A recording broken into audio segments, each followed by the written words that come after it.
오늘 함께 보실 하나님의 말씀은 사사기 15장 1절에서 8절 말씀입니다. 얼마 후 밀 거둘 때에 삼손이 염소 새끼를 가지고 그의 아내에게로 찾아가서 이르되 내가 방에 들어가 내 아내를 보고자 하노라 하니 장인이 들어오지 못하게 하고 이르되 네가 그를 심히 미워하는 줄 알고 그를 내 친구에게 주었노라.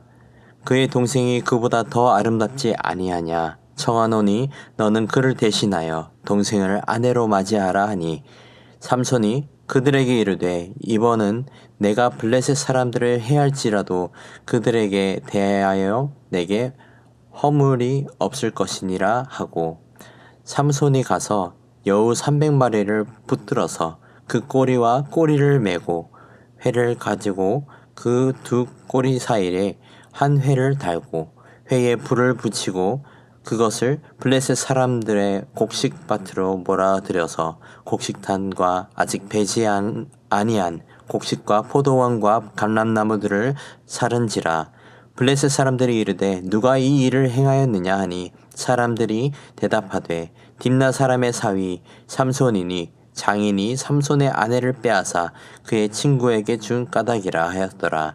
블레셋 사람들이 올라가서 그 여인과 그의 아버지를 불사르니라. 삼손이 그들에게 이르되 너희가 이같이 행하였은즉 내가 너희에게 원수를 갚고야 말리라 하고 블레셋 사람들의 정강이와 넓적다리뼈를 크게 쳐서 죽이고 내려가서 에단 바위 틈에 머물렀더라. 아멘. 오늘 본문 이야기의 배경은 이렇습니다. 삼손이 딥나의 여인과 결혼을 하고 블레셋 풍속에 따라 7일간 혼인잔치를 열었습니다. 그리고 거기서 삼손은 블레셋 사람들 30명에게 수수께끼를 내면서 겉옷 30벌을 걸고 내기를 걸었습니다. 그들이 수수께끼를 풀지 못하자 결국 삼손의 아내를 위협하고 협박해서 정답을 알아냅니다.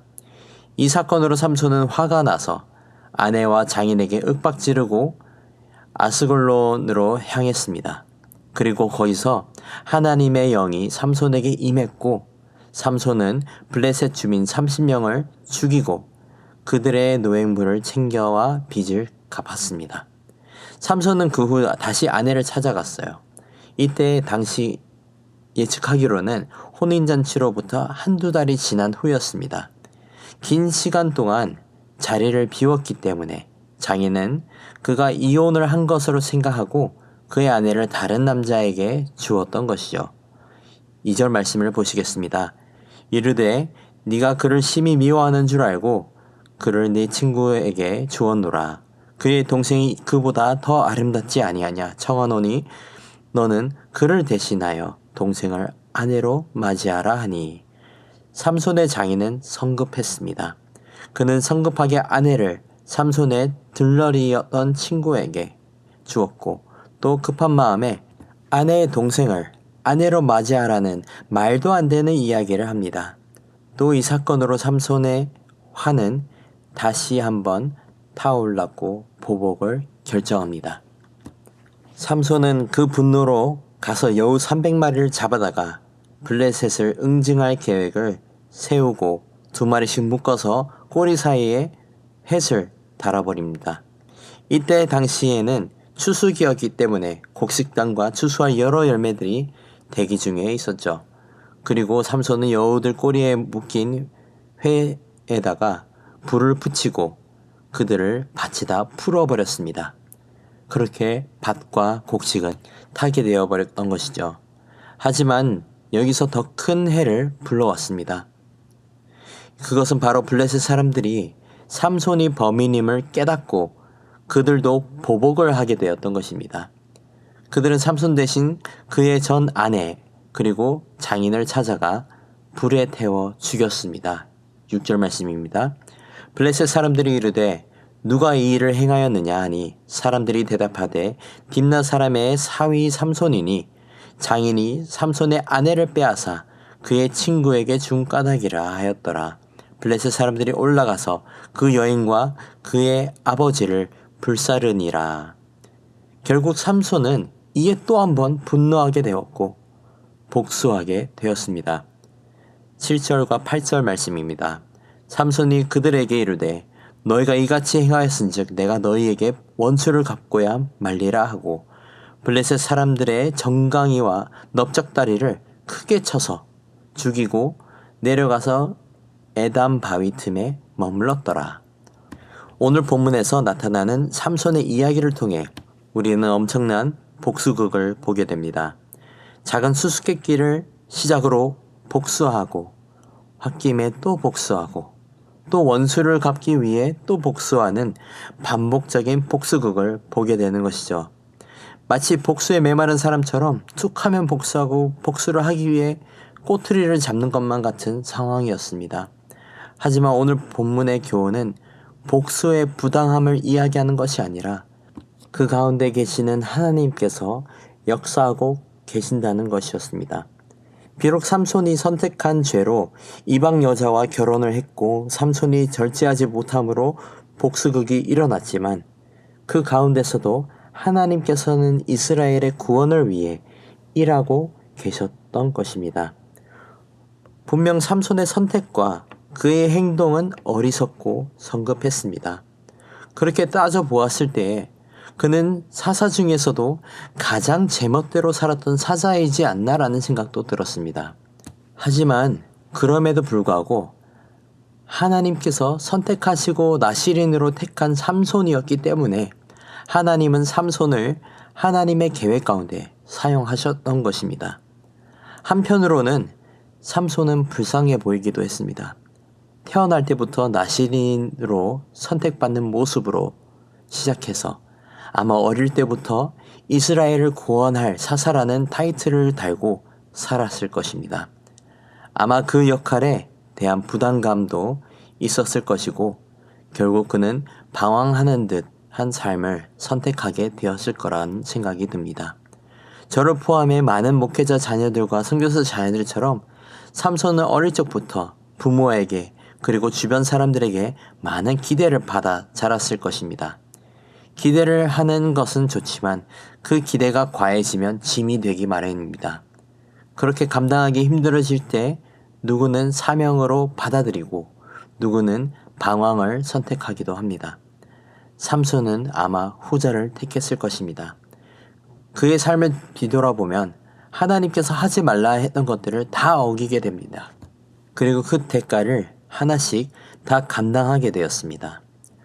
여기서 삼손만 바라본다면 비극적인 삶이라고 할 수밖에 없습니다. 하지만 오늘 우리가 알 수 있는 것은 삼손의 이러한 비극적인 삶을 통해서도 하나님은 일하고 계셨다는 것입니다.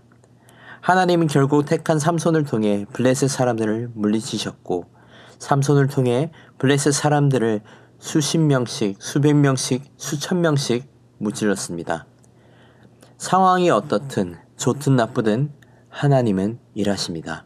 사랑하는 성도 여러분, 우리의 삶 가운데서 어려운 시기는 늘 찾아옵니다.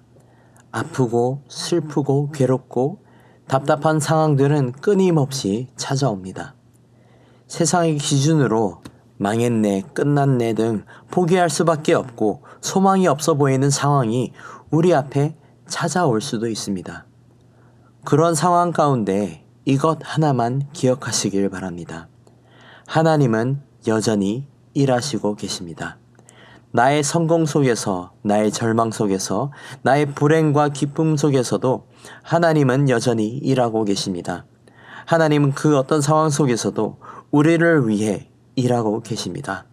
삼손을 통해 이스라엘을 구원하려 하셨듯이 오늘날 우리를 위해 일하고 계심을 기억하기를 바랍니다. 사랑하는 성도 여러분, 우리가 어떤 상황 가운데 처해 있더라도 그 가운데서 우리를 위해 일하시는 하나님을 믿으시는 은혜가 있기를 소망합니다. 하나님이 나를 위해 일하심을 믿게 되면 우리는 항상 기뻐하게 될 것이고 범사에 감사하게 될 것이고 아무 염려하지 않고 서로 사랑하게 될 것입니다. 우리를 위해 오늘도 일하시는 하나님을 기뻐하며 찬양하며 사랑하는 저와 여러분이 되기를 간절히 소망합니다.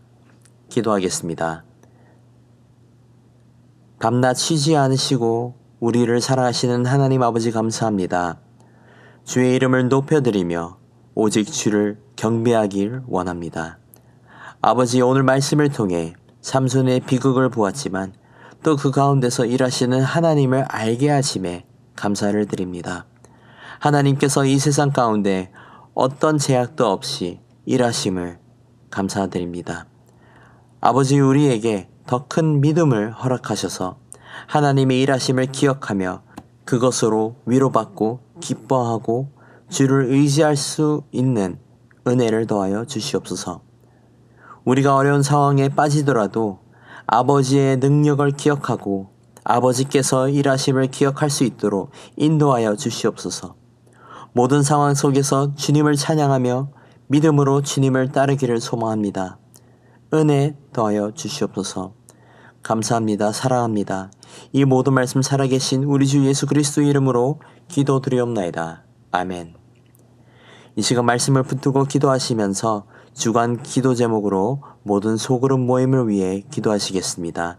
진행 중인 다락방 모임과 전도회 모든 모임마다 예수님 안에서 한 가족과 같이 은혜를 나누는 모임이 되게 하시고 소외되는 영혼이 하나 없는 그리스도의 사랑이 넘치는 가정 같은 교회가 될 수 있도록 기도하시고 다락방을 섬겨주시는 순장님들과 교회를 책임지고 섬기시는 장로님들을 위해 기도하시겠습니다.